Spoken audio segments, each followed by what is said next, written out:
প্রিয় দর্শক, আশা করি সবাই ভালো আছেন।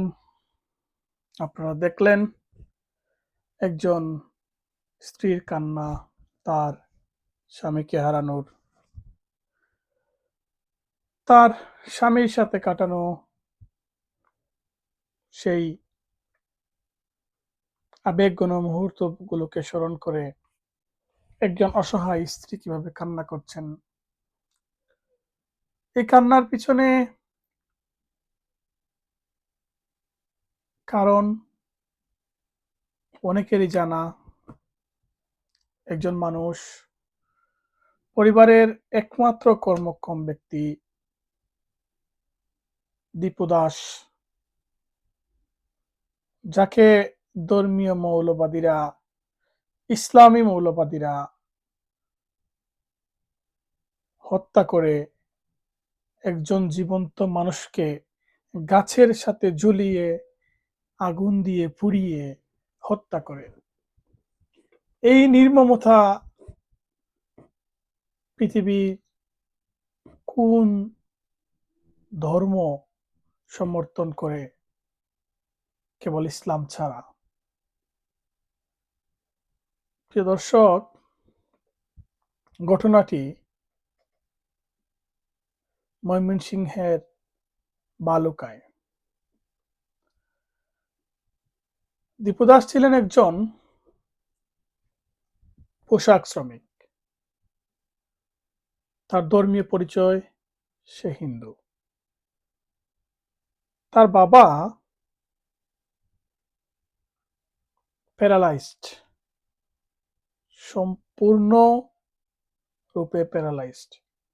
অর্থাৎ ওই একটি পরিবারের সম্পূর্ণ দায়ভার, ভরণ পোষণ, অন্ন, বস্ত্র, খাদ্য, শিক্ষা এবং চিকিৎসা যে মানুষটার দ্বারা পরিচালিত হয়, যে মানুষটার পরিশ্রম থেকে একটা পরিবার,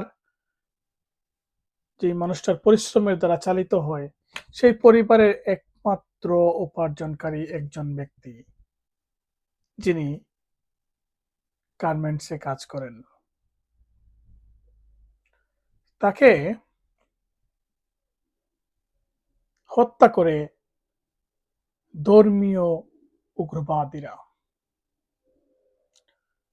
সে যেখানে কাজ করে, জানা যায় যে ওইখানে কারো বা কোনো একজন ব্যক্তির সাথে তার হয়তো কোনো ধরনের ব্যক্তিগত দ্বন্দ্ব বা কথা কাটাকাটি হয়ে থাকতে পারে। কিন্তু পরবর্তীতে ওই ব্যক্তি ওই পোশাক কারখানা থেকে বের হয়ে এসে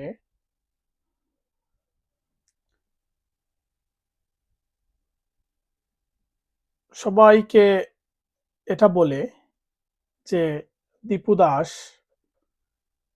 ইসলামের নবী মুহাম্মদ সাল্লাল্লাহু আলাইহি ওয়াসাল্লামকে নিয়ে কটূক্তি করেছে। এবং সেটা শোনা মাত্রই উত্তেজিত জনতা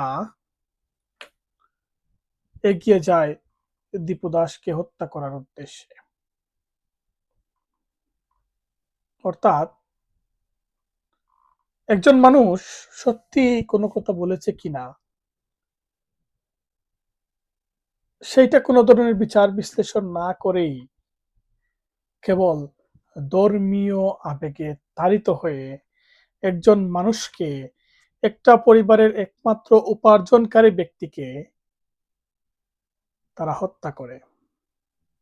আর হত্যা করার কায়দাটা, প্রিয় দর্শক, একজন মানুষকে মাটিতে ফেলে লাত্তি উষ্ঠা দিয়ে শত শত সন্ত্রাসী জঙ্গিরা মানুষটাকে মেরে ফেলে, তারপর ওই আধমরা জীবন্ত মানুষটাকে গাছের সাথে ঝুলিয়ে তার শরীরে আগুন দিয়ে দেয়।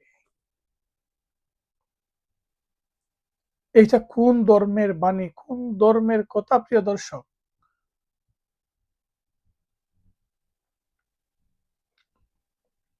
কি বলবেন আপনারা এই বিষয়টা নিয়ে?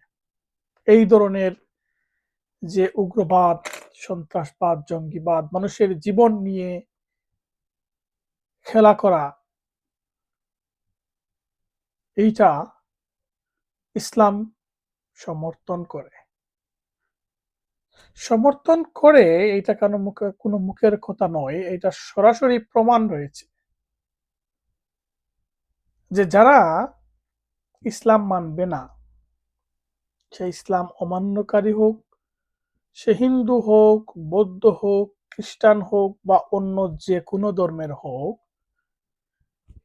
যদি সে ইসলাম না মানে তাকে হত্যা করার নির্দেশ সরাসরি কোরআনে রয়েছে।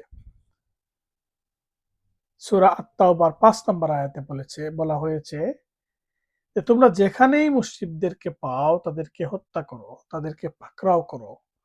যদি তারা গোষ্ঠীবদ্ধ হয়, দলবদ্ধ হয়, তাদেরকে অবরোধ করো। প্রিয় দর্শক, এই যে ধর্মের বাণী, এই বাণীগুলো শোনার পর এই বাণীগুলোর দ্বারা ম্যানিপুলেট হয়ে মানুষ রূপী কিছু জানোয়ার যখন অন্য মানুষকে হত্যা করে, তখন মানবতা কোথায় থাকে? প্রিয় দর্শক, আপনাদেরকে কিছু সময়ের জন্য নিয়ে যেতে চাই কি ঘটেছিল সেই দিন দীপু দাসের সাথে। প্রিয় দর্শক, চলুন দেখি, তারপরে কথা বলি।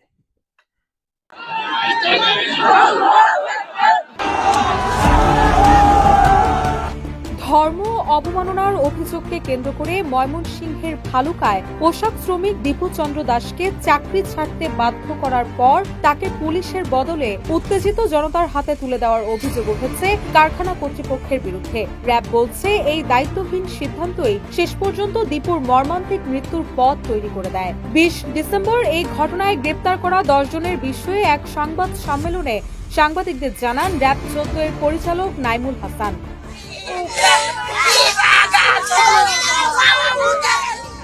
এর আগে গত ১৮ ডিসেম্বর রাতে ধর্ম অবমাননার অভিযোগ তুলে ভালুকার জামিরদিয়া এলাকায় পায়োনিয়ার নেটওয়ার্কস বিডি লিমিটেড কোম্পানির শ্রমিক দীপুকে পিটিয়ে হত্যা করা হয়। এরপর তার লাশ গাছের ডালের সঙ্গে বেঁধে আগুন ধরিয়ে দেওয়া হয়। দীপু তারাকান্দা উপজেলার মোকামিয়াকান্দা গ্রামের রবিচন্দ্র দাসের ছেলে। এই ঘটনায় তার ভাই বাদী হয়ে অজ্ঞাত ব্যক্তিদের আসামি করে মামলা করেছেন। এরই মধ্যে পায়োনিয়ার কোম্পানির ফ্লোর ম্যানেজার আলমগীর হোসেন সহ ৭ জনকে র্যাব ১৪ এবং পুলিশ আরো ৩ জনকে গ্রেপ্তার করেছে। ঘটনার বর্ণনা দিয়ে র্যাব কর্মকর্তা নাইমুল হাসান বলেন, ঘটনার সূত্রপাত হয় ৪টার সময়। ফ্যাক্টরির ফ্লোর ইনচার্জ দীপুকে ইস্তফা দিতে বাধ্য করে। ইস্তফা দেওয়ার পর উত্তেজিত জনতার কাছে দীপুকে হ্যান্ডওভার করে দেয়। পুলিশের কাছে কেন দেয়নি, তার নিরাপত্তা কেন নিশ্চিত করেনি, সেজন্য পায়োনিয়ার কারখানার ২ জনকে আমরা গ্রেপ্তার করেছি। সাংবাদিকদের এক প্রশ্নের জবাবে র্যাব কর্মকর্তা বলেন, এই ঘটনায় ধর্ম অবমাননার কোনো প্রত্যক্ষ প্রমাণ পাওয়া যায়নি। তারপরও আমরা বারবার চেষ্টা করেছি কাকে বলেছে, কি বলেছে জানার, কিন্তু কেউ বলতে পারেনি। তিনি আরো বলেন, পূর্বের কোনো শত্রুতা ছিল কিনা সেটাও তদন্ত করে দেখব। একটা লোককে এই অভিযোগে মেরে ফেলা এবং গাছের সঙ্গে ঝুলিয়ে তাকে আগুন দিয়ে পুড়িয়ে হত্যা করা কোনোভাবেই আইনের সমর্থন করে না এবং সরকার ও আইন শৃঙ্খলা বাহিনীও এটাকে গ্রহণযোগ্য মনে করে না। মামলা যেহেতু থানায় হয়েছে, ফলে থানাই এই মামলা তদন্ত করবে। পাশাপাশি র্যাবের ছায়া তদন্ত চালিয়ে যাবে বলে জানান র্যাব ১৪ এর পরিচালক নাইমুল হাসান। প্রিয় দর্শক, আপনারা দেখলেন যে দীপু দাসকে হত্যা করার পরে যখন পুলিশ এই বিষয়টা নিয়ে ইনভেস্টিগেশন করে, তখন সরাসরি কোনো ধরনের ধর্ম অবমাননাকর বক্তব্য কিংবা কথা দীপু দাস বলেছে তার কোনো প্রমাণ পুলিশও পায়নি।